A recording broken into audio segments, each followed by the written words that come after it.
A few days ago, Sabas and I were driving somewhere here in New York. I don't quite remember where we were going. And we began talking about our car and what was needed to fix our car. You know, I drive a Chevy. It's not a luxurious car by any means, but my car has a computer, as yours, if you have a car, would have. And once a month, it gives me a diagnostic report. It sends it to my email, and it says, you know, your tires are low, or your oil has about 30% left, you know, things like that. So I read it, diligently, and then I tell my husband, the tires are low, or the car needs an oil change. I repeat the information. So we talked a little bit about the car on our way down Midtown, and he took a pause, and he looked at me, and he said, you know, you take better care of your car than yourself. And you know, when someone says that to you, you get it. In the words of the movie The Godfather, you sort of get ready to go to the mattresses, right? To be like, what? Where did that come from? And so he went on to tell me about my resting habits, my eating habits, and all the habits I cannot disclose to the church this morning. And so I listened, carefully I resisted the urge to compile a response, because you know what you do, and I do, right? Like, people are talking to us, and you're just enumerating your 3 points of the argument that you will present after those statements. Tell me it isn't so. What are my 3 points to counteract this argument?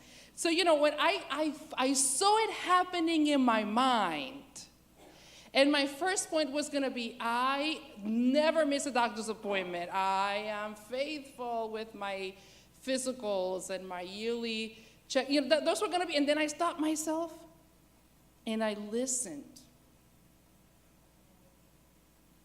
Without compiling and organizing a reply in my head. Have you done that? It's hard, isn't it? Because we are always ready to respond. And then at the end of his statements, I said, you are right. I do pay better attention to the emails that come from Chevy than the messages in my own body. And I tell you that while that sounds like a simple statement, it was one that gave me great pause. And it allowed me to take a really realistic, not defensive, look at certain aspects of my life. But I respectfully submit this morning that I am not alone in this. That we tend to take care of other things and other people more than we take care of ourselves. Now, if I would just invite a spirit of humility in the space, I'm going to ask you, do you agree with that? Thank you. And if we don't often listen to our bodies, one begs to question, how are we even less listening to our spirits and our hearts? How are we even less than we're listening to our bodies? We're listening to what's going on inside of us. The scripture lesson this morning talks about Hannah, and I'm so thrilled that 2 weeks in a row I get to preach about women, It's not often we get to do this, for there's not too many of us in the Bible. And so, at least not by name. And, to do this 2 weeks in a row, we're like, hey, feeling very excited.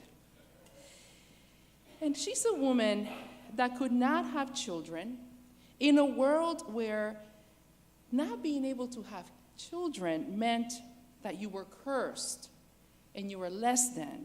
And we talked about that a little bit last week. And day after day, the story tells us, and year after year, she had to live with a pain in her heart that would not go away. Her barrenness was an unsettled ache. In his book, The Power of the Names of God, Tony Evans writes, "The worst turmoil of all often takes place in one's soul. This happens when you cannot seem to live with yourself, when your own pain eats you up, leaving you with an unsettled ache. You are at war within." And the pain that is in our hearts, this unsettled ache that he talks about, lingers no matter often what we do. This type of pain relentlessly lingers in our thoughts. It is an unwelcome guest that wears us out, and it just stays longer than we want it to be. And unlike hurts that are at least manageable, this unsettled ache, this very deep ache, is a special and different kind of ache.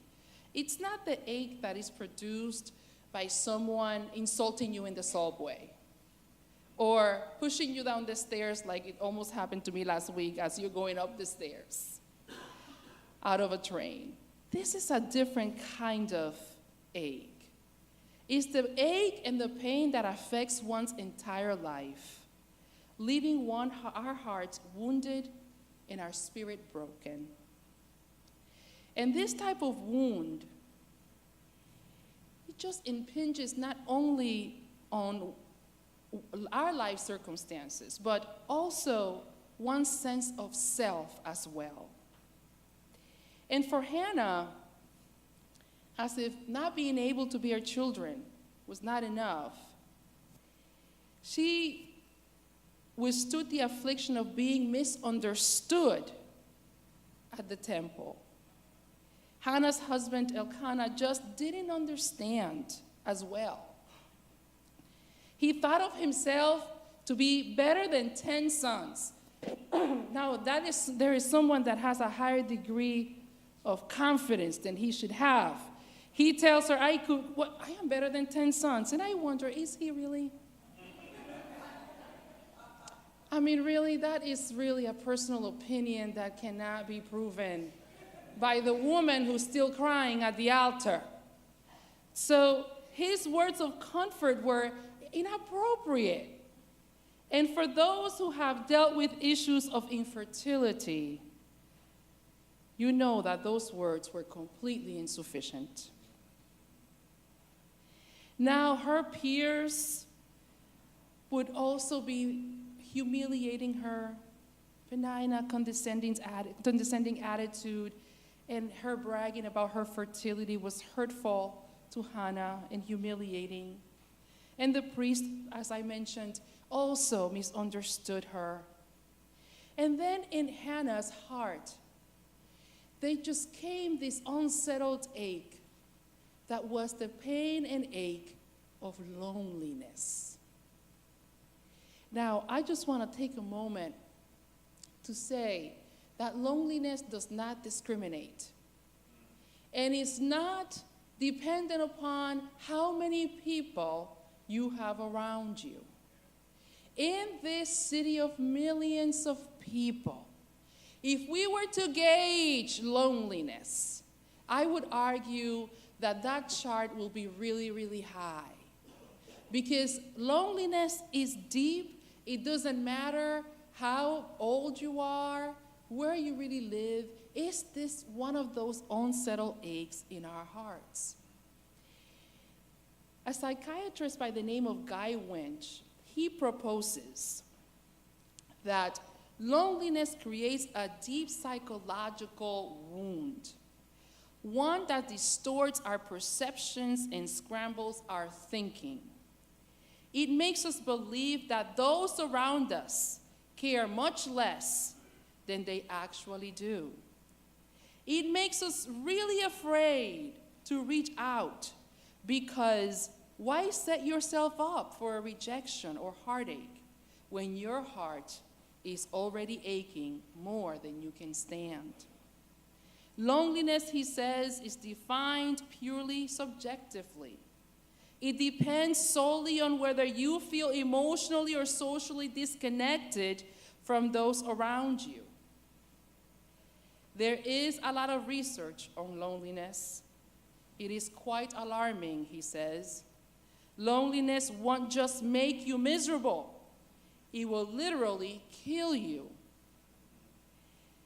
He suggests that chronic loneliness increases your likelihood of an early death by 14%. And loneliness causes or contributes to high blood pressure, high cholesterol, and other diseases. It even suppresses the functioning of your immune system, making you vulnerable to all kinds of illnesses and diseases.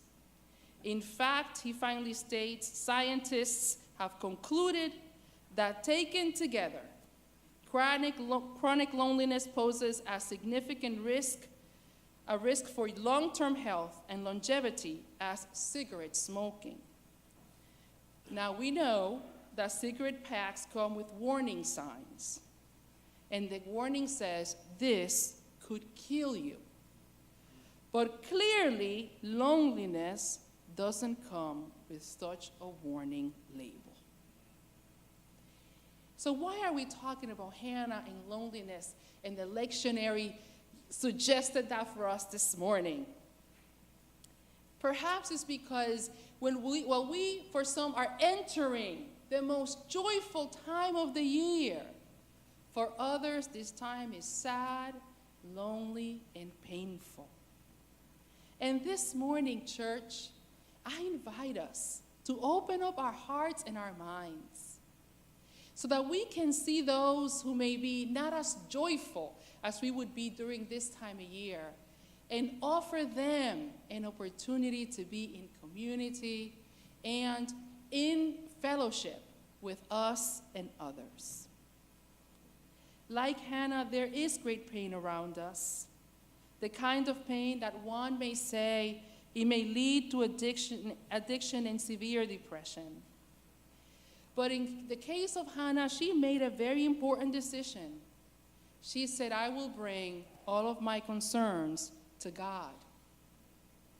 And at that moment, scholars say that just as King David was a man and after God's own heart, Hannah was also a woman after God's own heart, who refused to retaliate against her rivals and those who misunderstood her. And how about us here this morning? How is our heart and our mind and our spirit? When was the last time that we said, I need a physical of my soul, of my spirit? I need something, someone to make a diagnostic report about how I'm doing in my heart. Can that be done in community? Should that be done in prayer? Could that be done with someone that you love and trust? That's for you to decide. But often we're running around taking care of so many things, reading so many emails, and doing all we got to do, and we have to because this is the world we live in, running around from one need to the next, responding to all the diagnostics that come from so many places in our lives. And this morning, at the beginning of this holiday season, I invite us to go and get ourselves a diagnostic of our souls, of our spirits. Maybe someone can help us come up with a treatment plan. For Hannah, she found healing before God's presence. And I'm asking, is that also going to be true for us? It may be that our pain is more than just one answered prayer. It may mean that our pain will take a few things for it to begin to heal. And it's interesting, in our society, how we communicate with one another. When people ask me during the day, in my travels of point A to point B to point C to point D, Damaris, how are you? 99.99% of the times, I say, I am well, thank you. And you? Now, if we will give ourselves permission in this society to answer truthfully to those questions, if someone would say to us, Damaris, how are you? And we were able to answer, I am heartbroken. I am sad. I am disappointed. I am experiencing an unsettled ache that I cannot resolve. And that is received not with quite of an awkward moment. Because when someone comes at us with all of that, we say, well, that was deep. And I'm on my way to the A train, so I can't really get into, wow, all of that. Right? I mean, we don't do well in that awkward moment because we have been conditioned to hear, I'm good, how are you? And then when they come at you like, I'm heartbroken, I'm aching, there's this unsettled ache, I cannot resolve it. The loneliness in my heart, you're like, whoa, here is a card, go call a therapist because I got to go. Right? So in our society, we are not prepared. Our ears are not conditioned to respond to that sort of really honest, vulnerable, just exposed response. But if we were able to speak respectfully, but also honestly with one another, I would argue that the divisive problems that we have in the world would be much less. You know why the lasso of Wonder Woman was effective? The lasso of truth? Because she was able to wrap it around people and they would just tell her what it was. I often feel like I wish I had a lasso of truth, right? That we could just wrap around each other and just speak honestly. But part of us does not have that training. And we look down at the priest, Eli, and we say, how insensitive of him to look at Hannah and question her and say that she was drunk. But one thing I have to say about him, not that I want to defend his actions, it's that he at least told her what he was thinking about her. And she then was able to clarify her situation. And while that sounded very judgmental, it sort of cleared up the whole thing. And then Hannah was able to open also her heart and tell him what it was in there. And this morning, I want to say to you that for us to begin to move from sorrow to joy, to make that arch and that transition, I think that we need to begin to speak more honestly with one another and provide space for others to be honest with us. Safe space, not space of judgment, but space of real listening. And we have to open our imagination that what we categorize in our minds that it could be, it may not be at all. And until then, until we do that, I actually think that if we were to do that at the national level, there will be less wars in the world. Maybe the economy will be a little bit better. If we were to talk honestly about the debt of the United States and, for that matter, Puerto Rico, we would be able to say yes, and Wall Street benefited with over $50 billion of that debt, and then we could move forward in a way that is transparent and good for everybody. But until we hide behind the narratives, we're not going to be able to make the arch from sorrow to joy. And I think that the invitation is for us this morning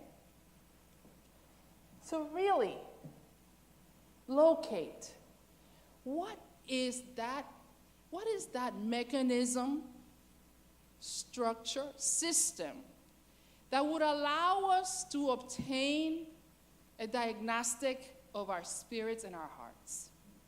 And once we do, let's submit our hearts to it so that we can begin to see really what's happening with us. And perhaps when we do that, we'll see that we will be less angry, less resentful. Our attitude will have a little bit of a shift because now we know what's really happening with us. You know, when I was at seminary, I had a wonderful professor that taught us that the job of the minister was to get to the roots. To get to the roots. And he would bring this tree to the class with the roots underneath. And so, what's in the roots? You know, those of us that love gardening, you see a tree that's flourishing one year, and then the next year it's like dead as a doorknob.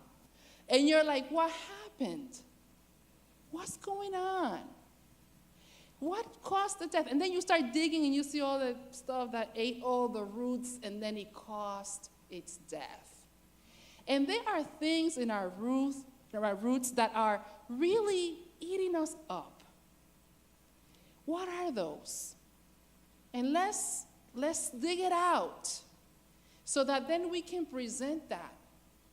Present them to God, present it to our community so we can begin to heal. This sorrow to joy has that, you know, I'm a community organizer, so I'm thinking this sorrow to joy has an organizing element to it, right? We look at things and we can organize around this. We can organize around sorrow to joy in a minute, because the sorrow that we have experienced, and I'm just going to go in the last 2 years, is one that requires organizing around.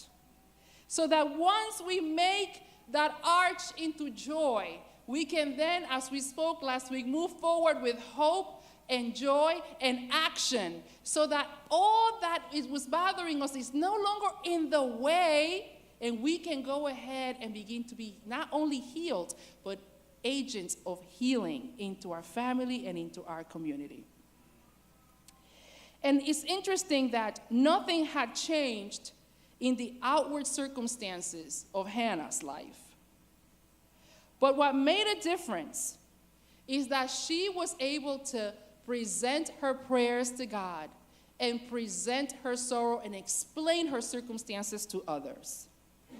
And Eli's blessing is fulfilled by the birth of Hannah's son Samuel, that began the healing of her sorrow in the assurance that God had heard her.